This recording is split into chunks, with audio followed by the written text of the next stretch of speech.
My name is Assane Konte. I'm a child of the diaspora. I'm from Senegal, West Africa. People get me to come to New York and, New York, many different states to teach, because the time I got here, it was only couple of African teacher, dance and teacher. You got Olutunju, you got Laji Kamara, and it was not too many African in this country with the African culture through dance and music. So that gave me a chance.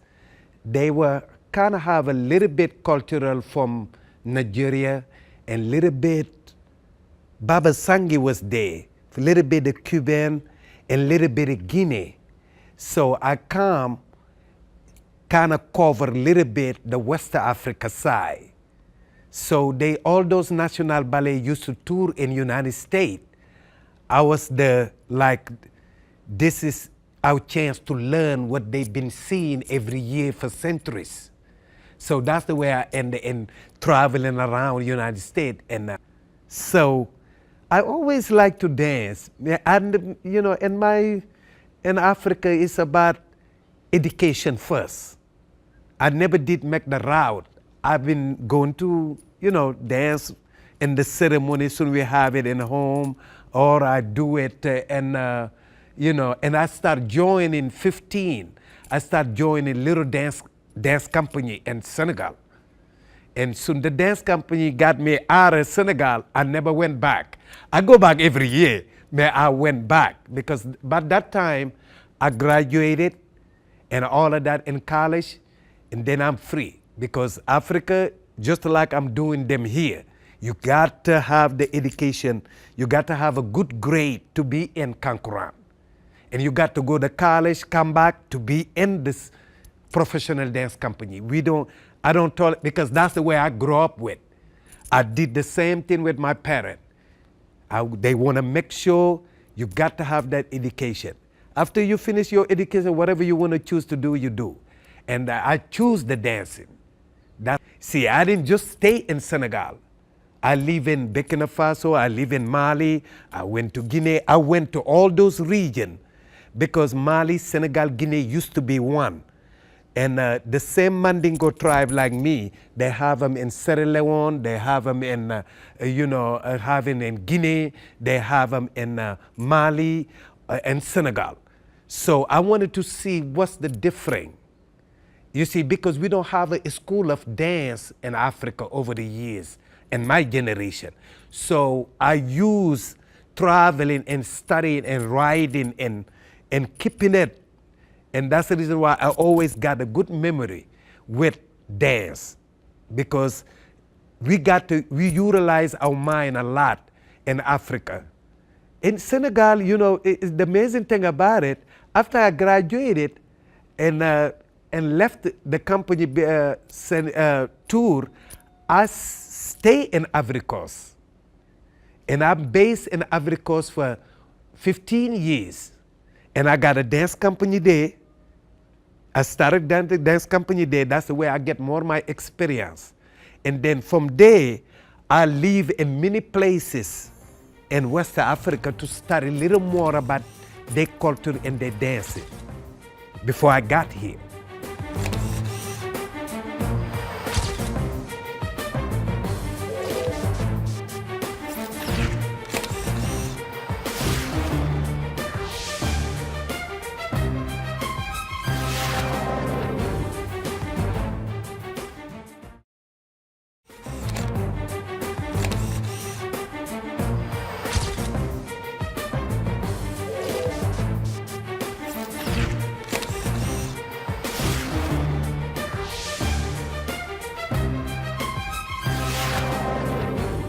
I was coming to Washington every year, teaching.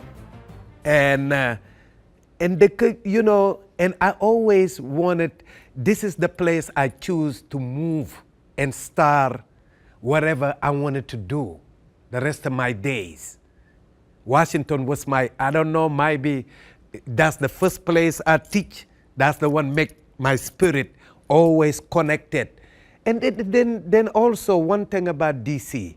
DC is like an international place where it's a many different ethnic group, many different race, many different languages. And you feel home because wherever we go, we make it home. And I think DC will be more easier because they're more affiliated to culture and a lot of different, they more into the culture than some places. Because my first choice was after Walt Disney, I wanted to move to Atlanta. Because the only thing I'm thinking is Martin Luther King, the civil rights. I'd say they will embrace more the African and the African culture. It was not. So I say, let's go to DC. It's kind of different, I've been at Howard for 32 years. One of my mentors, the first one got me to do classes in Howard. And Dr. Johnson, she passed away 2 years ago, 3 years ago. And Howard is an institute well known around the world. And people want to go there. It's look like a dream come true. And she was a strong sister. I learned a lot about her, Dr. Johnson. She was one of those. Every summer she in Africa, researching, writing. It's all about the past. And she founded this department. He fight for it for a long time. And it's a intensive self-discipline program. The experience is great because, giving, mostly our students graduate, you see them all over. Look in Taraji. She used to come to Kankura and visit with some of his buddies. Right now, I got this big conference every Labor Day. That's my biggest production every year. They come from all over the United States. All the alumni in Howard always work with me, and they end coming back every year, rehearse with the company to do that production. Sometimes I just to wake up. They most of them got key. They come I just come home. They there. Coming from touring, coming from their break. Especially this time of the year, a lot of them get break from their touring company. They do moral, they do African, they do everything. And they come back home sometimes, take their break here, and keep working with me with the company. And then by September, that's the time every season open, they go back. Howard it's a lot of people come out of Howard. So you tell people sometime, and you see them in television, and then you say, she come from Howard, because a lot of time people don't know. It's a lot of these actors now in television and thing come from Howard. Well, my dancing really is, I think, I hate to say it, my African American. They the one embrace more to it than the Africans. I don't reach out too much in the African. I got more because sometimes, we African, we grow up there. It's not that important to them because they grow up in Africa. They know who they are. They're not losing nothing. So in here, they just not so much in it. So you come to the culture. My sister and brother and my children, African American, why they more embracing it? Because it's their past and something they want to know and something they want to earn. Because you can take us out of Africa, you never take Africa out of us. You just have to hang on to them. I think the African immigrant, they know who they are. So it's a big difference they can embrace it, or they don't have to, because it's ready. Because you can take the culture, hairstyle, clothes, don't make who you are. You can change them every day, man.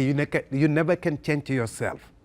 So they're not worrying about try to, be part of culture thing, because they really are in the culture. May soon is excitement and performance, they come out. And I keep bugging them and screaming them and telling them, you got to bring these kids. They have to know, because they from here, they born here, they just like African American. They got to learn about themselves and their culture. That's the way I keep fighting. I'm one of those. I don't give up too quick.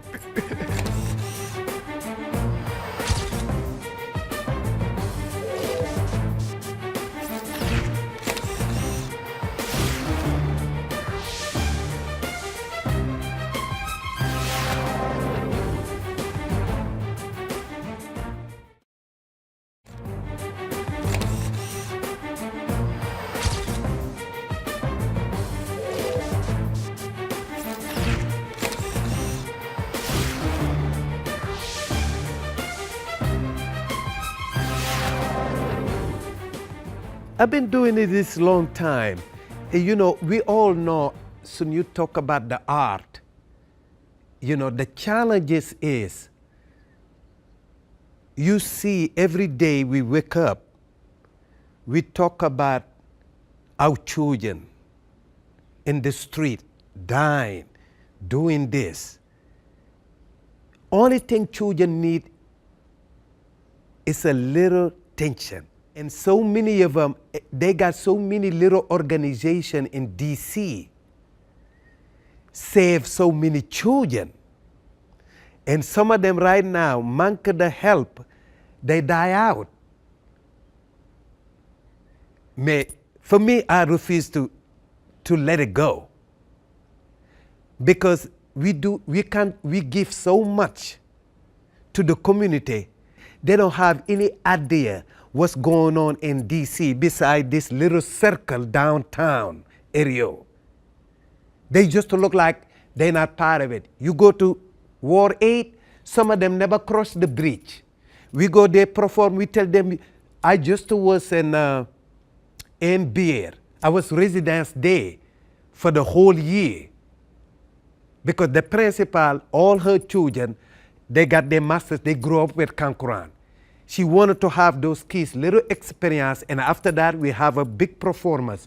And I was begging the parent, these kids, you see how they are, how they happy, try to cross, bring them Saturday. I say, anybody come from that school, you come take free classes. I've been teaching free classes for kids for centuries. Parent, you don't have it, single mother, you don't have the money, come on, bring them. I keep them. It's so much you don't get chance to get people to ride it. It's hard now, ma'am, to get little ride up and see the paper when anybody. It's just amazing. And then they sitting around, talk about more police, more this. We don't need it. It's things we need to do. It's not about that, because they make the kids angry. More of those walking around is an anger. A lot of them are walking around anger. I work with them. What I did, have all the parents and those children with the good grade go with us to perform in New York. We take them around first to see the ground zero, show them this, lot of different places, because the performance was in the evening. I went early in the morning, I got a bus. I didn't want to fly. Get a bus, parents, kids, teenagers, babies, everybody we went. And they perform. And how you get them, because what the dance do is, we use what I did is use my tradition from home, how we together and communicating together, and learn how to say, I'm sorry, forgive me. And have that that language on them. Because kids, one thing about children, it's easy to earn. You get in there, you like it doing it, I got you. You ain't going nowhere. Because the dancing will keep them thinking. Because we start like a 1 year, 2 years old. Believe me. That's the way I start. They over there, everybody think, man, you give them little time, you begin to see they focus. It help them thinking, help their self-discipline in the classroom with the teacher. Because what we can do, teacher cannot do in that dance floor. Because the child love what I do. And you know, I'm not letting them get away with things. Least she want to be in it. Or kids like tension. They want to perform, you got to do what I want. So you help them focus more, self-discipline, and proudness. Because soon you feel you're less about yourself. It's a big problem. And some of these kids feel less about themselves sometimes because they don't hear, you're so good, you're so marvelous. Oh, you look good today. Oh, looking, oh, you can dance. You see, those little things you don't think is good, it's good. It make them feel better, and it make them want to really be somebody. And by 13, 14, then that's the whooping come. Because 14, that's the age of transition before they turn 16. That's the way they really out. So you got to be, I can always tell parents, patient.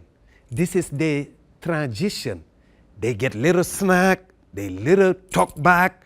I say, be with them. By another year, they look like a different person. Remember they come to dance class, I feel like to Papa son. I say, honey, come on here, give me a hug. Let's just do a little bit and you move on. I know, sometimes we're all human. Yeah, and sometimes I tell them, you got to remember, I was 14. Don't mess with me. Come on now, let's roll it. You got to go to their word. You can be a teacher, you can be leader to them. Sometimes you got to bend over. That's the way I call it. Go back to their word, where you can really get them back to their self. Because when you want to come with that, then they back up and they just start fighting. You got to go back to their word, get them, they be like, no. You can't earn them back. Because 14 is the roughest age. I don't know, you got kids, man, that's the toughest. I work with them. It's that soon they start turning 13, I'll be like, oh my God, one more year. You got to use the culture because we grow up knowing people like 5 fingers. Each one is different. And each one can do something the other one cannot do. May you always use them together.